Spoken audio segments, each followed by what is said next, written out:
The door slammed shut behind me in the Boston suburbs, the sound cutting through the silence like a final verdict. My mother's voice still lingered in the air, sharp and absolute. "Get out, Jessica, and never come back. You're a disgrace to this family, to this firm." Linda Hayes stood at the top of the grand staircase with her arms crossed, her face set in that cold, aristocratic fury she always wore whenever I stepped outside the life she had written for me. She was always the one who struck first. My father, David, stayed silent in the shadows, while Brian and Amanda watched, as if this were just another strained family dinner. I didn't cry, I didn't shout, and I didn't beg. I simply looked at her, my hand already in my pocket, my fingertips brushing the cool glass of my phone. The wallet app refreshed, displaying the truth in stark numbers: $85 million in liquid assets, taxes, paid every cent legally mine.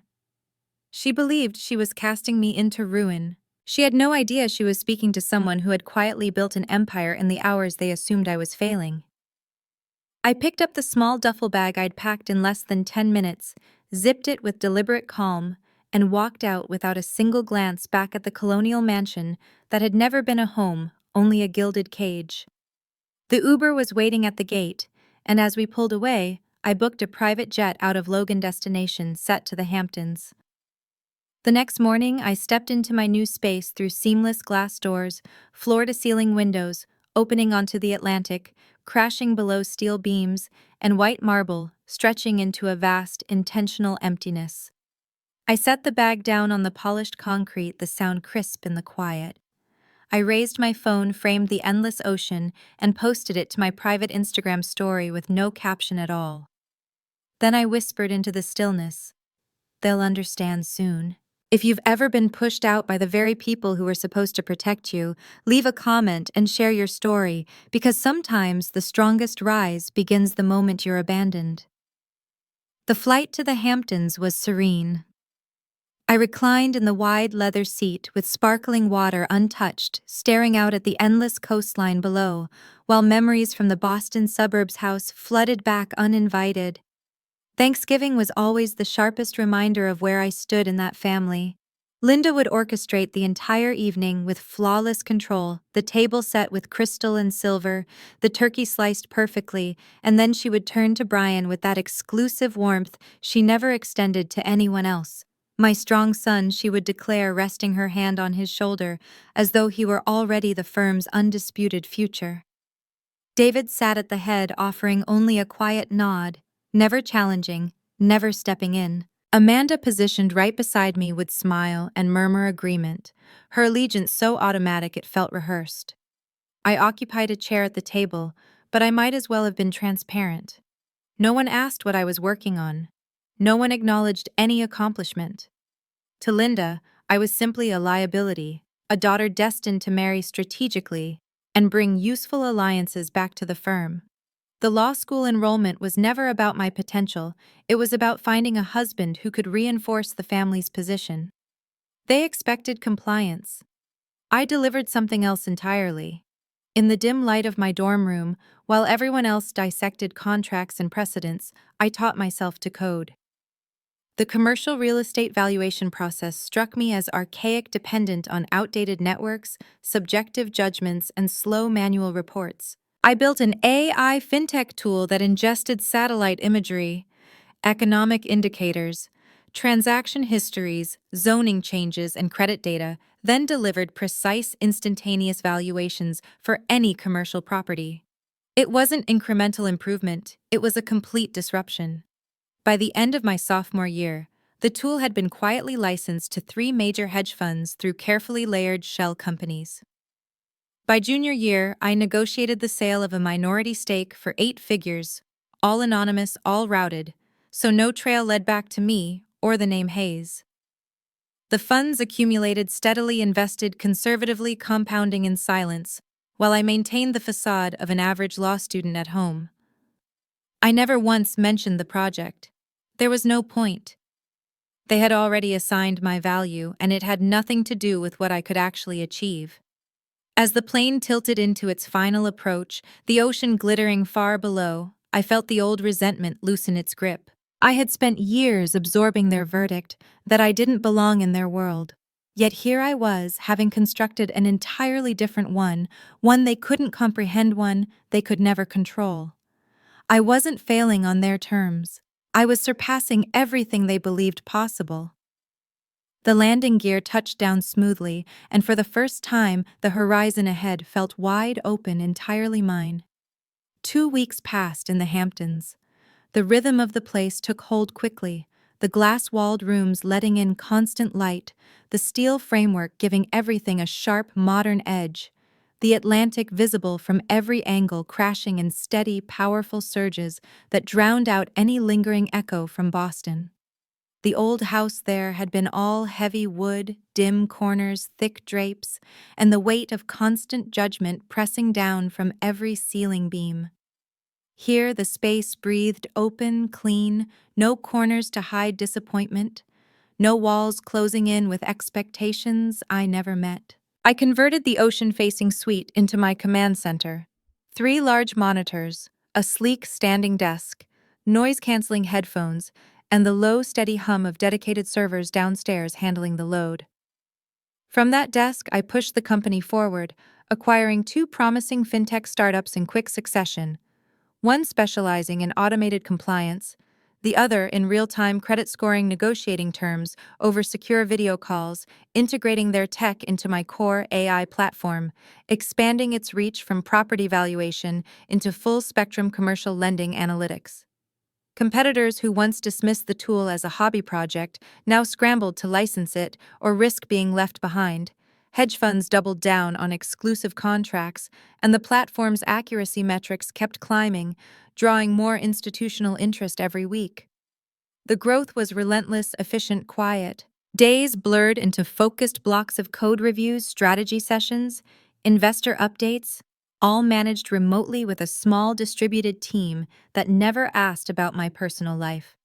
Nights were quieter, the house too large for one person, the silence not oppressive but vast, stretching across empty bedrooms, unused screening room, and the long marble hallway leading to the terrace.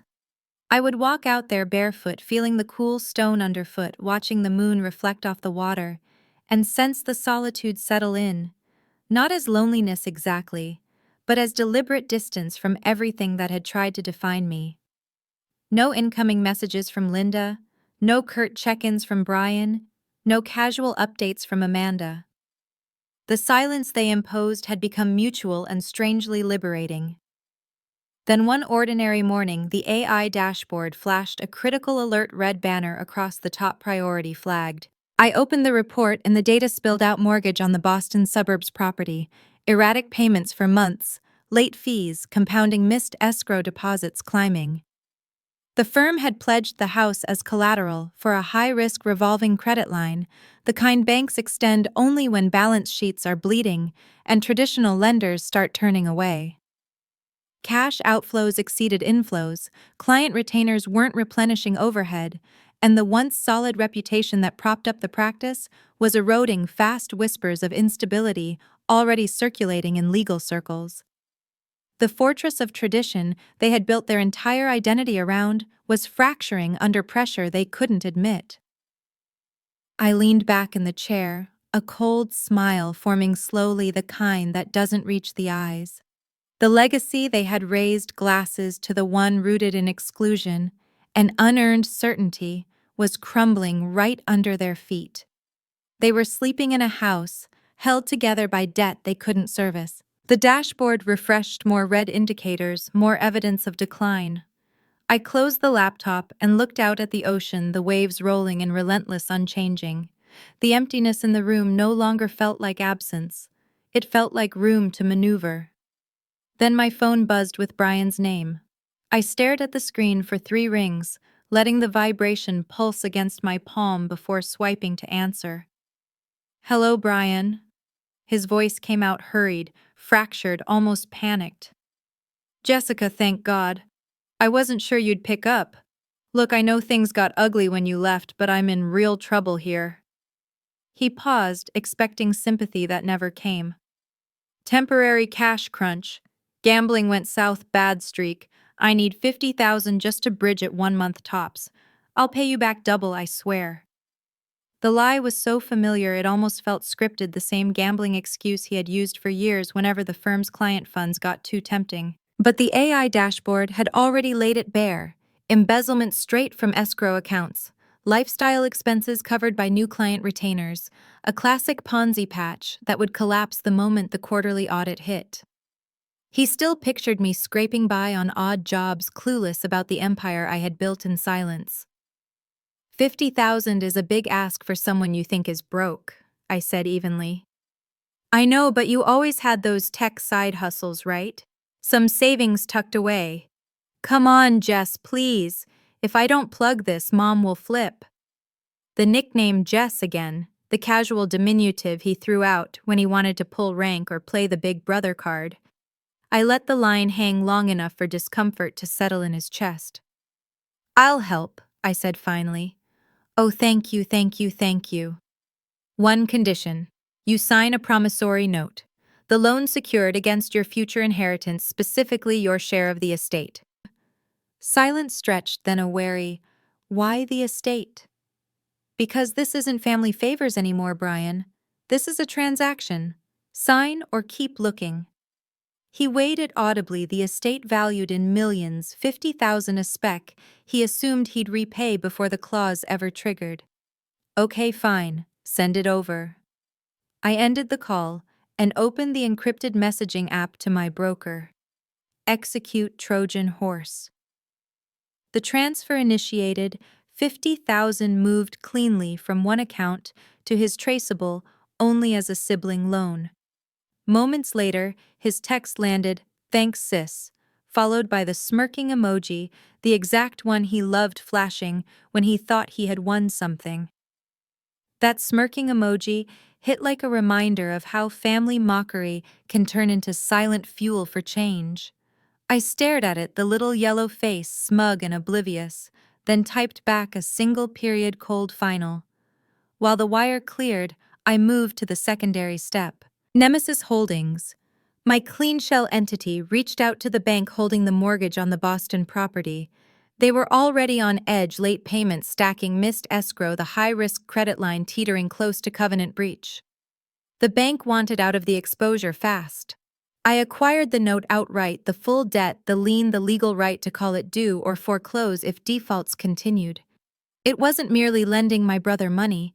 It was acquiring title to the house they still believed was theirs, the cornerstone of their entire facade now resting in my control. I placed the phone face down on the desk and stepped onto the terrace, salt air sharp against my skin, the ocean rolling in steady unconcerned. They were sleeping under a roof I owned, living on time I had just purchased. The silence around me no longer carried weight.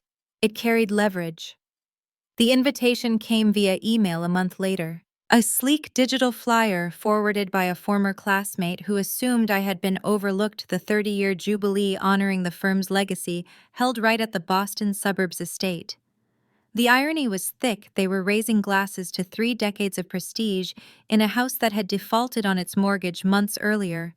The very debt now sitting in my shell company's portfolio.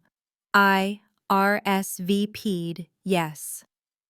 I flew private to a discreet airstrip outside Boston, then transferred to a helicopter for the final leg landing on a private pad a few miles away.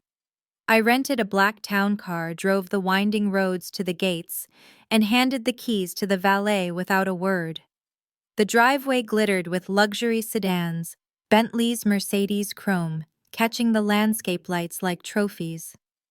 I wore a tailored black suit cut sharp and severe, not to impress, but to dominate the room, the fabric moving with me like armor. The foyer buzzed with New England's legal elite, judges, partners, politicians, clinking glasses, trading war stories, oblivious that the foundation under their feet was hollowed out by debt they couldn't see.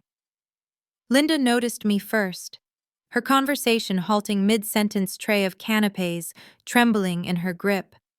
"Jessica," she breathed the word, half question, half accusation, eyes scanning the crowd as if my presence might contaminate the event. "What are you doing here? I heard there was a celebration," I replied smoothly, lifting a flute of champagne from a passing server. I wouldn't miss it. She looked thinner, her composure fraying at the edges, the woman who had spent years polishing the family's image, now facing the one crack she couldn't hide. I stepped past her, moving through the throng with purpose, the suit cutting a clean line through the sea of charcoal and navy. In the ballroom, Brian stood near the raised platform suit, ill-fitting sweat already darkening his collar, forcing a grin that looked painted on. He saw me, and the smirk surfaced, the same one from his text, the one that said he still believed he held the cards. He lifted his wrist to check the time, the vintage watch flashing under the chandelier, the one purchased with the $50,000 I had wired him money he now displayed like a badge, while the firm praised his future leadership. Linda moved to his side, hand on his arm, possessive, protective, her glance flicking back to me laced with unease. Amanda slipped through the crowd quietly, positioning herself beside me, voice dropping to a whisper meant for my ears alone. I saw your Insta story, the ocean view, the mansion, but Mom said you're faking it all, just trying to get attention. The statement landed cold and precise, confirmation she had been monitoring my private posts, following from afar, yet chose to accept Linda's dismissal over the obvious truth. She had always aligned with Mom, but this was different, deliberate betrayal, siding with the narrative that kept me erased, rather than acknowledging what was real. It's moments like this sibling choice that reveal the true cracks in family bonds. I held her gaze for a long second, then turned away without response, letting the silence answer for me. The room quieted as speeches started. Linda and Brian on the platform, toasting legacy fortitude character. The words heavy with the same self-congratulatory tone they had always wielded. Applause rippled through the crowd, polite, enthusiastic, blind to the trap door beneath them. Brian's watch caught the light again, my money on his wrist, while they erased my existence from their story. The dismissal was effortless, the kind that doesn't require shouting to wound. I sipped the champagne, letting the bubbles burn the back of my throat, tasting like quiet certainty. They were celebrating in a house I owned, using resources I had provided, the ground beneath their feet already gone. They just hadn't felt the drop yet, in the upstairs office that night. The door was unlocked, the kind of careless arrogance Brian had always worn like a badge, the same laziness that let him think shortcuts were clever. I slipped inside, easing the door shut behind me, the room bathed in the blue glow of his laptop screen left open on the desk, amid scattered trophies, law degree frames, and lacrosse medals gathering dust from seasons he barely finished. The password screen never appeared, his choice, so predictable, birthday combined with his favorite team, a string any sibling could crack in seconds. I inserted the USB drive, the forensic software I had honed for precisely this purpose. It bypassed encryption, swept the drive, and began pulling financial trails in a relentless cascade. The interface filled with red, a waterfall of unauthorized transfers, client escrow accounts drained to cover personal wires, offshore accounts disguised as vendor payments, retainers from new clients funneled to settle old cases, a textbook Ponzi patch, the firm stitched together by robbing tomorrow to pay today. The shortfall widened with every neglected settlement, every delayed filing, the numbers climbing into six figures, while Brian maintained the illusion of competence. Then the email thread loaded, dated 3 months prior, subject, the audit. Linda's replies authorizing withdrawals she knew were improper, her signature on revised ledgers covering the gaps. David's acknowledgments admitting the risk, cautioning restraint, but never halting the flow, his name on documents that hid the fraud from partners and bar examiners. Amanda's involvement appeared, lower, digital signatures on forged escrow release forms she had executed to bridge shortfalls before auditors arrived, her quiet compliance the final layer of protection for the family facade. I sat motionless, the screen's light cold on my face, the betrayal sinking in deeper than I had prepared for. A short flashback struck Amanda at 8 in the backyard treehouse, pinky swear, sealed with sisters forever no matter what. The promise delivered with wide eyes and shared laughter, now reduced to these sterile digital records. Discovering that old promise broken felt like the quiet turning point where forgiveness fades into resolve. The pieces aligned with brutal clarity. They weren't shielding Brian because he was strong, capable, or deserving. They shielded him because he was dependent. His failures gave Linda purpose, the role of matriarch, savior, fixer. Every bailout reinforced her indispensability. Every cover-up kept David relevant. Every forged document Amanda signed kept her in favor, the hierarchy preserved at any cost. But me, I had escaped the script, succeeded without their approval, built an empire they couldn't touch using methods they despised in a realm where their legacy held no power.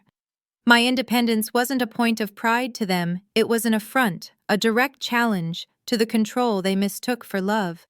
They would sooner prop up a criminal who remained dependent than accept a daughter who proved them obsolete. The structure of their family wasn't built on affection, it was engineered for dominance, and I was the anomaly that threatened the entire design.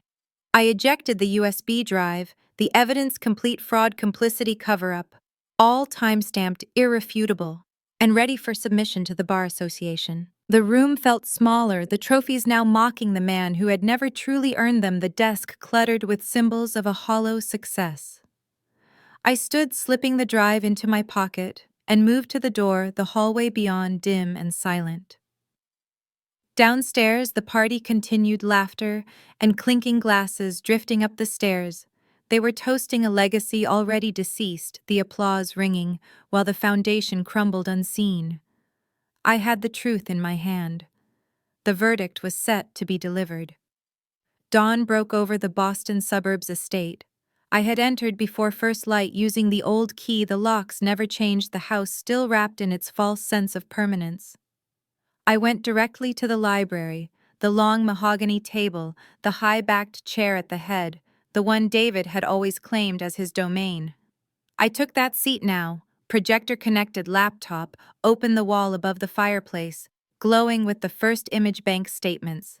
Escrow ledgers, diverted funds, all in unforgiving black and red. The family arrived, drawn by the light and the unmistakable sound of intrusion. Linda, first robe hastily tied, face ashen. David trailing in confusion, Brian shuffling in sweatpants, eyes bleary. Amanda last frozen in the doorway, recognition dawning like a slow burn. They stood motionless, shock freezing their features. "Sit," I said, voice level, almost detached. Linda's composure cracked first. "Jessica, what is this? Get out of that chair now!" I didn't shift. "Sit, everyone." The quiet command, the authority they had never heard from me before, forced compliance. Linda dropping into a chair, David beside her, Brian slumping heavily, Amanda hovering near the exit as if escape were still possible. I advanced the projector. The next slide filled the wall.